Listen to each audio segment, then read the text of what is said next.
Everyone and welcome again to my YouTube channel Learning Media.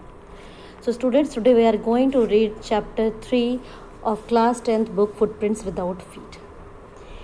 Here in this chapter, the name of this chapter is The Midnight Visitor. Osable, a secret agent, is expecting to get a very important report. Another secret agent, Max, threatens him with a pistol demanding the report. Does Osable outfit him? तो यहाँ हम पढ़ेंगे कि there are, जैसे अभी आपको पता चल गया होगा, two characters are there. One is Osable and other one is Max. Both of them belongs to the same profession, that is spying. वो दोनों स्पाई थे, एजेंट्स थे, सीक्रेट एजेंट थे. और यहाँ आज ऑसेबल को एक रिपोर्ट एक्सपेक्टेड है, मिलने वाली है, जो कि बहुत इंपॉर्टेंट है, और वही रिपोर्ट मैक्स को भी चाहिए. तो क्या ऑसेबल मैक्स को आउटफिट कर पाता या नहीं? Osable did not fit any description of a secret agent Fowler had ever read. अब यहाँ एक नया कैरेक्टर हमको इंट्रोड्यूस हो रहा है, that is Fowler. He is a writer, he is a novel writer. वो यहाँ ऑसेबल के साथ उसको ऑब्जर्व करने के लिए है ताकि वो सीक्रेट एजेंट्स के ऊपर एक नॉवल लिख सके. तो ऑसेबल को जब फॉलर ने देखा तो उसे लगा कि जो डिस्क्रिप्शन अभी तक उसने एक सीक्रेट एजेंट का सुना था, अब सीक्रेट एजेंट का डिस्क्रिप्शन क्या होता है कि सबके अगर हम करें तो एक विजन में आती है पिक्चर कि एक टॉल सा आदमी है, बड़ा एक्टिव है, बड़ा स्मार्ट है ना, बड़ा क्विक है, और उसके पास वेपन्स होंगे, ये सब. लेकिन ऐसा कुछ भी उसे ऑसेबल को देखकर नहीं लगा. Following him down the musty corridor of the gloomy French hotel where Ausable had a room, Fowler felt let down. और अब वो ऑसेबल के साथ उसके रूम में जा रहा था, और जिस होटल में उसने रूम ले रखा था वो कोई ज़्यादा अच्छा होटल नहीं था. वो कहता मस्टी कॉरिडोर में उसको फॉलो कर रहा था. मस्टी मीन्स स्टेल ऑर्डर जहाँ से आती है, और बड़ा ही ग्लूमी सा फ्रेंच होटल था, मीन्स डिम लाइट थी वहाँ पर, कोई अच्छी इंटरेस्टिंग प्लेस वो नहीं लग रहा था. फॉलर फेल्ट लेट डाउन, और उसको बड़ा ख़राब लग रहा था कि वो एक कहाँ वो ऑब्जर्व करने आया था एक डिटेक्टिव को, और यहाँ तो कुछ ऐसा है ही नहीं. It was a small room on the 6th and top floor and scarcely a setting for a romantic adventure. ये जो रूम था एक छोटा सा था और उस होटल के 6th फ्लोर पर था, जो कि टॉप फ्लोर भी था, मीन्स वो बिल्डिंग 6 फ्लोर्स की थी. और वहाँ पर बिल्कुल भी कोई romantic adventure doesn't means romantic relates to love and romance. यहाँ पे एडवेंचर से है कुछ एक्साइटिंग, ऐसा वहाँ पर कुछ नहीं था. Ausable was one thing, fat, very fat. हाँ, लेकिन ऑसेबल के लिए एक बात सही थी कि वो बहुत मोटा था. And then there was his accent, और दूसरी बात था उसका बात करने का तरीका, शब्दों को प्रोनाउंस करने का तरीका. एक्सेंट होता है उच्चारण करने का तरीका. Though he spoke French and German possibly, he had never altogether lost the American accent he had brought to Paris from Boston 20 years ago. अब इस समय पर जो ऑसेबल है वो फ्रेंच और जर्मन अच्छे से बोल लेता है, लेकिन जो उसका एक्सेंट था अमेरिकन था. वो जब वो पेरिस आया था, बॉस्टन से शिफ्ट हुआ था, अब से लगभग 20 साल पहले, जो एक्सेंट उसका अंग्रेज़ी बोलने का उस समय था वही आज भी है. अब यहाँ ये बात इसलिए कही गई है क्योंकि हम जहाँ पर रहते हैं तो वो जो हमारी नेटिव, हमारी जो मदर टंग होती है, उसका इफ़ेक्ट इंग्लिश बोलने पर ज़रूर आता है. ठीक से हम हरियाणा के रहने वाले हैं तो हमारे कुछ बच्चों की टोन में आपने देखा होगा हरियाणवी टच होता है, चाहे वो इंग्लिश रीड कर रहे हो तब भी. You are disappointed, Ausable said wheezily over his shoulder. कि अरे तुम डिसअपॉइंटेड हो गए, निराश हो गए होगे मुझे देख कर, यहाँ पर मेरे साथ रुक कर. You were told that I was a secret agent, a spy dealing in espionage and danger. तुम्हें बताया गया था कि मैं एक स्पाई हूँ. स्पाई मीन्स जासूस हूँ, और यहाँ जो मेरा सामना है, मैं खतरों से खेलता हूँ, मैं जासूसी करता हूँ.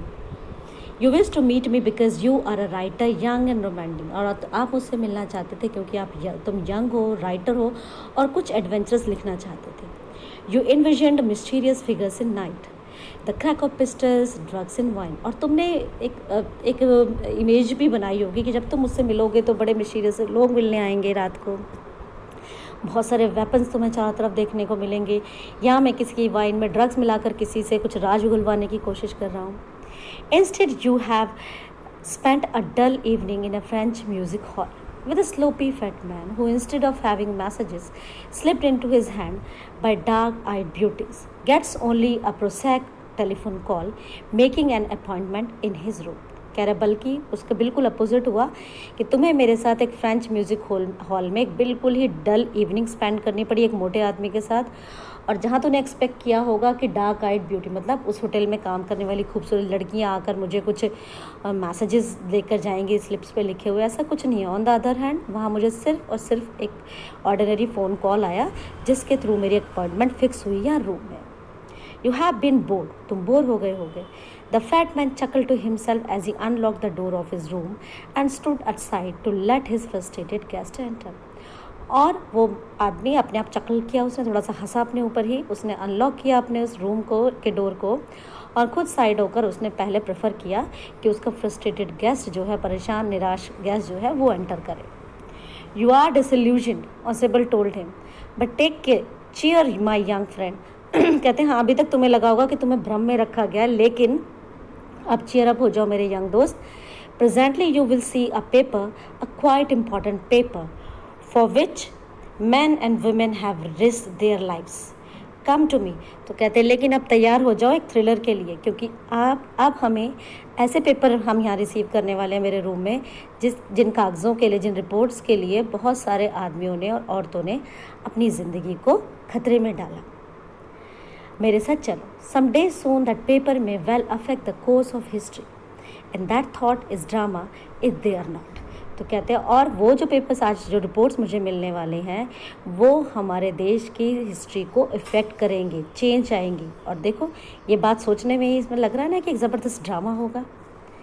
As he spoke Ausable close the door behind her. जैसे ही ऑसेबल ने ये बोला उसने भी एंटर किया और उसने रूम का दरवाज़ा बंद कर दिया। Then he switched on the light, फिर उसने लाइट स्विच ऑन किया। And as the light came on, Fowler had his first authentic thrill of the day.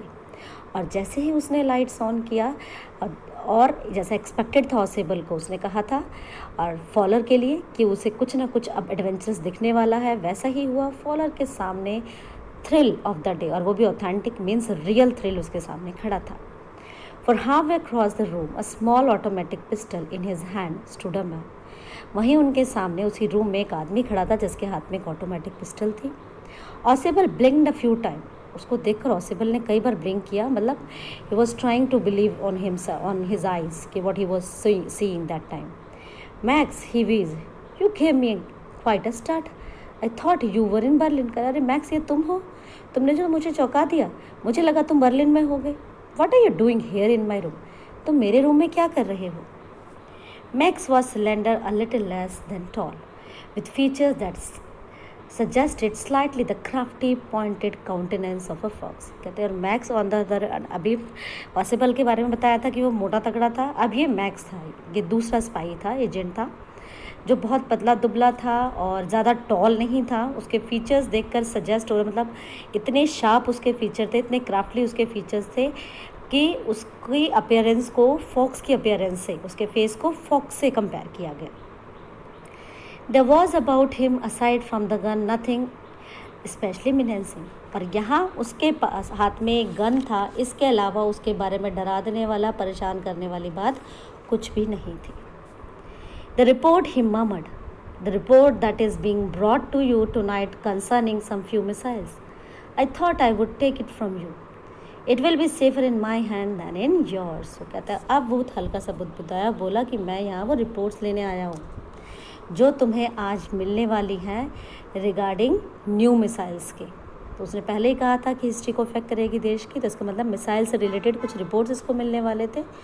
और फिर मैक्स उसको कहता है कि मुझे लगा कि मुझे वो जो रिपोर्ट्स हैं वो तुमसे ज़्यादा मेरे पास सेफ रहेंगी, और इसलिए आज मैं उनको तुमसे लेने आ गया। Rest of the chapter will continue in our next video. Thank you. Take care. Bye bye.